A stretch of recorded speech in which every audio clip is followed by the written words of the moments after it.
Já comprou todas as prendas de Natal? Lembrou-se da sua? Estamos a oferecer 40 passes anuais da Zone e um deles pode ser seu. Assina hoje até 55% de desconto e habilite-se a ganhar. Tudo em observador.pt.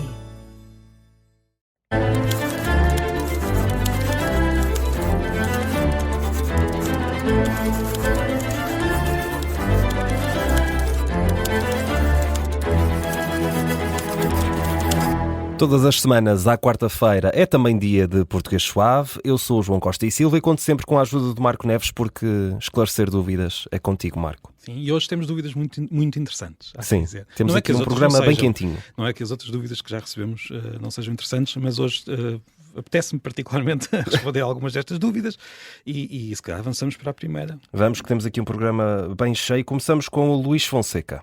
Viva! Sou Luís Fonseca, do Porto, e gostava de saber se, por alguma razão, não dizemos desjejum para pequeno almoço, como dizem os espanhóis, os franceses e os ingleses. Também gostava de saber se a nossa palavra ceia tem alguma coisa a ver com cena de jantar dos espanhóis. Muito obrigado. Um abraço para o Luís Fonseca. E é uma dúvida muito interessante porque nos permite falar de algo que é histórico e que nós ainda vemos no território português, que são as alterações, e português e não só, que são as alterações das palavras com que nós designamos as refeições, que foram andando para a frente no dia. O que eu quero dizer com isto? Nós começámos numa situação que ainda acontece em certos pontos do país, em que logo de manhã tínhamos o almoço, e ainda antes o almoço era à meia da manhã, e atenção que isto é um pouco impreciso, porque também depende da região, sim, claro, de cada pessoa, mas o almoço era de manhã, tínhamos o de jejum, de facto, logo ainda de manhãzinha, mas também dependia da zona. Tínhamos o mata-bicho também. Mata-bicho. Que ainda se mantém ainda é muito usado, não é? Sim, em certas zonas. E em África, por exemplo, em países de língua portuguesa, ainda se usa o mata-bicho, que vem do português. Peço desculpa, foi no português não, porque ainda está em português, mas veio de Portugal, é isso que eu quero dizer. Depois tínhamos o almoço à meia da manhã, tínhamos o jantar a meio do dia. O jantar era onde fazia-se no momento em que nós hoje almoçamos. Tínhamos o jantar, depois tínhamos a merenda e tínhamos a ceia. A ceia era o jantar, que ainda está como fóssil na última ceia. Quando nós dizemos a última ceia, aquilo não era ao final. Claro. Era ao jantar. É referir-se ao jantar. Sim, o último jantar. Então, e tu dizes que andou tudo para a frente? Sim, andou por vários motivos. A vida nas cidades era diferente. O jantar a meio do dia foi andando cada vez mais para a frente. Ainda nós conhecemos zonas do país onde temos pessoas que jantam às 5 da tarde. Há pessoas que ainda jantam a meio do dia em Portugal. Na Galiza, jantar é a meio do dia, é o nosso almoço. Portanto, nós vemos até no próprio território como isto foi mudando. Agora, nas cidades, já há pelo menos há uns 200 anos que o jantar está mesmo já à noite, não é? Já a caminhar para a noite, e o almoço foi-se chegando para a frente. Não sei se estás a perceber aqui o processo. Eu lembro-me perfeitamente de ser mais novo e o meu avô ficar extremamente chateado por jantar tarde. E tarde para ele era já, por exemplo, 7, 8. Pois, exato. Aí ainda ele estava-se a recordar de momentos em que o jantar se calhar seria às 4, 5 da tarde. Exato. Mas chegou a ser meio-dia, 1 da manhã. 1 da manhã, peço desculpa, 1 da tarde. Não. A 1 da manhã, neste momento já é a ceia, não é? Não. E então, criou-se depois, como o almoço passou a ser no momento entre a manhã e a tarde, criou-se depois o pequeno almoço de manhã, deixando de lado de jejum. Agora a pergunta continua a ser, mas por que razão é que nós não usamos de jejum? Porque, enfim, o pequeno almoço estava a imitar o francês, o petit déjeuner. Já agora o déjeuner está mais próximo de jejum do que do almoço, mas as cidades começaram a espalhar este novo pequeno almoço que acabou por vingar. Reparem, isto é muito tão recente que no Brasil é diferente. Ou seja, isto aconteceu, este pequeno almoço impor-se como a primeira refeição do dia, acabou por ser já posterior ao momento em que Portugal e o Brasil estavam ainda mais ligados. Por isso temos o café da manhã no Brasil e temos o pequeno almoço cá em Portugal.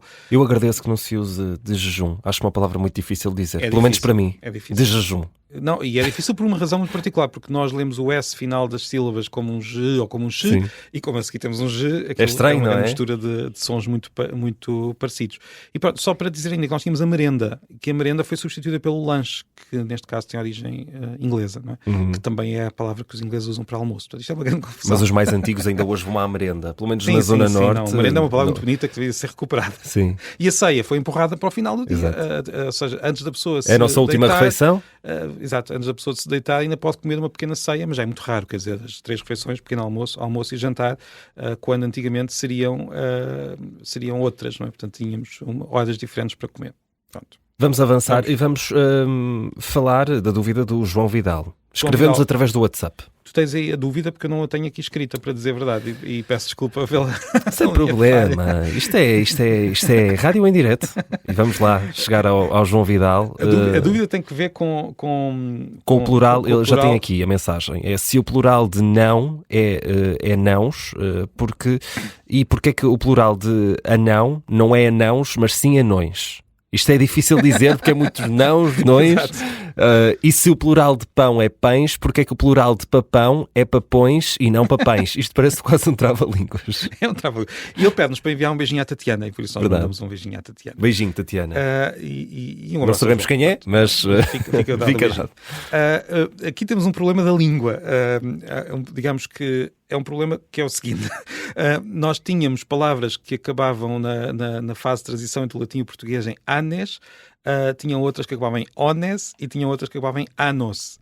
E atenção, em castelhano... Estás a inventar uma língua nova. Estou a inventar uma língua nova. Anes, anos... Mas em castelhano isto funciona ainda, ou seja, se uma palavra acaba em ane, faz plural em anes. Se acaba em one, faz o plural em ones. Se acaba em ano, faz o plural em anos, e não há dúvida nenhuma. Assim. Juro-te, parece que estás a falar uma língua completamente diferente. Isto para dizer que nós em Portugal acabámos por reduzir estas terminações todas a ão.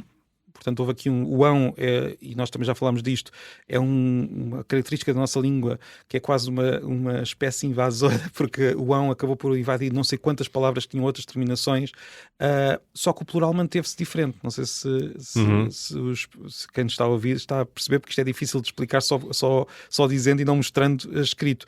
Ou seja, nós tínhamos terminações diferentes para o singular e para o plural. De repente, as terminações no singular ficaram todas iguais, ão, mas no plural manteve-se a diferença antiga. Agora, só que esta diferença acabou por confundir muito os falantes, claro, e acabámos por ter casos em que palavras podem ter 2 destes plurais, ou seja, os 3 plurais são ens, ons e ãos.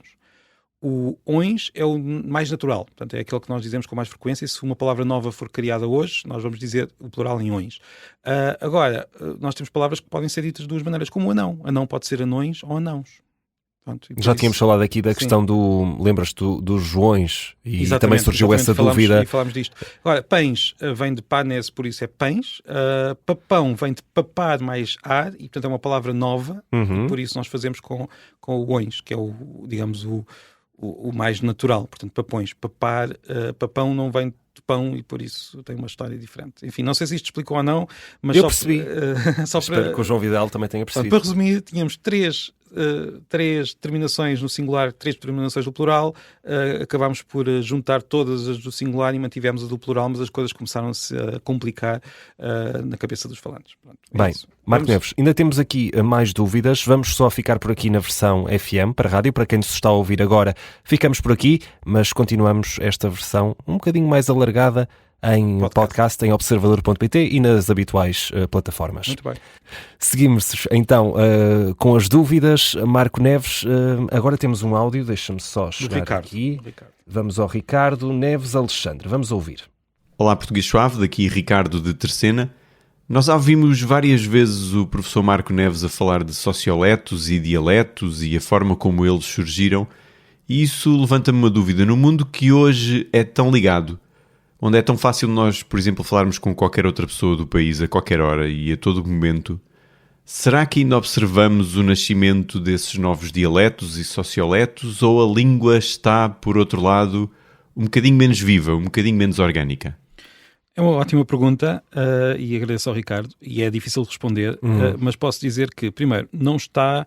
Há mais padronização. Nós temos a televisão, temos a rádio, temos a escola, e não nos podemos esquecer que todas estas instituições são muito recentes na história da língua.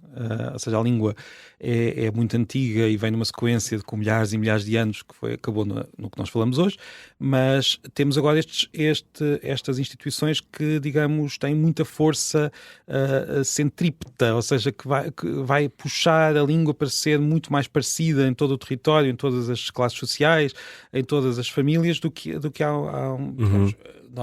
nós também já falámos disso aqui.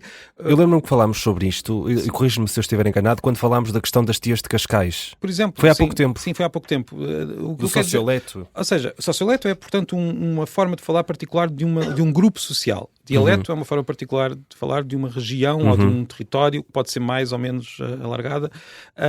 E atenção, todos nós falamos um dialeto e um socioleto, ou mais do que um. Sim. Atenção, isto não é... Há pessoas que falam a língua e há outras que falam o dialeto, não é nada disso. Portanto, isto estamos a falar de variedades da língua que todos nós falamos. Mas, se nós andarmos para o século XIX, se calhar uma pessoa que vivesse em Trás-os-Montes raramente ouviria um algarvio, um lisboeta, talvez ouvissem lisboetas com mais frequência, porque tinham de ir às vezes a Lisboa de vez em quando, nem todos, só algumas pessoas. Resultado, havia muito menos contacto entre as pessoas e por isso era mais fácil que a variedade se mantivesse. Agora, dito isto, eu concordo com o Ricardo quando ele diz que estamos num mundo em que talvez a língua esteja, como ele disse, menos viva neste sentido da variedade, mas nunca vamos chegar a um ponto de completa uniformização, isso não vai acontecer, porque, felizmente, no meu entender, porque para que haja variação, ou variedade linguística, basta haver grupos que conversam mais uns com os outros do que com a população toda em geral. Portanto, para haver e depois existe essa percepção, não é? Sim, é assim. Por mais que hoje tenhamos um mundo hiperligado, nós continuamos a falar mais com a nossa família, continuamos a falar mais com os nossos amigos, continuamos a falar mais com pessoas da nossa terra, ou seja, estou a dizer falar mais, não estou a dizer falar exclusivamente. Nós falamos com muito mais frequência com pessoas de outras regiões, mas continuamos a falar mais mesmo assim com os colegas, com as pessoas que vivem ao pé de nós. Por isso, há a tendência para haver certas mudanças na língua que se espalham só em territórios sociais ou físicos um pouco mais limitados, vai continuar a existir. Eu até diria o seguinte, vamos imaginar que conseguimos um mundo em que todas as pessoas falavam da mesma maneira, a mesma língua, todos da mesma maneira, a partir do dia zero. Ia ser muito chato. Ia ser muito chato, mas além de ser muito chato, era insustentável. Portanto, uma geração depois já haveria pequenas diferenças registadas entre grupos sociais, entre regiões diferentes. Portanto, esta força, e agora vou usar o contrário do centrípeta, esta força centrífuga, em que a língua está sempre a mudar ligeiramente de forma diferente em sítios diferentes, não desapareceu e não vai desaparecer. Portanto, temos um mundo com menos línguas, com menos variedade, mas essas línguas vão continuar a ser múltiplas e a variedade não vai desaparecer.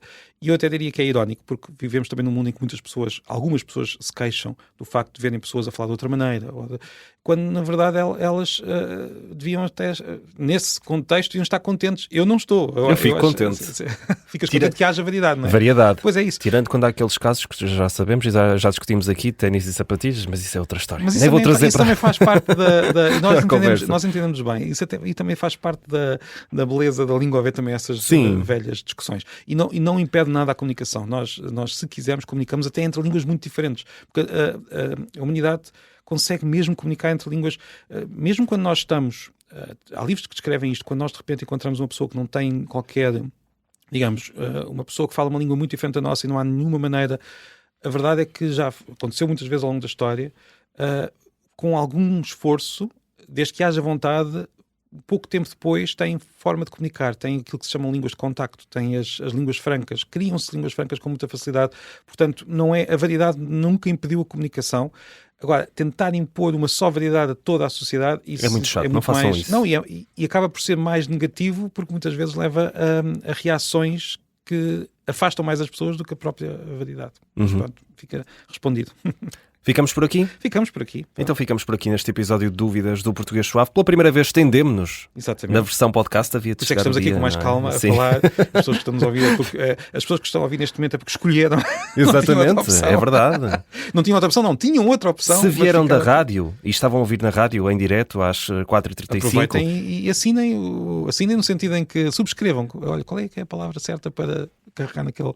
É subscrever, seguir o podcast. Nós, na altura, lembro-me, fizemos aquela aposta. Temos de chegar aos 200 avaliações. Já ultrapassamos, já vamos perto das 300. Mas continuem a deixar lá as 5 estrelas. Nós queremos e gostamos muito.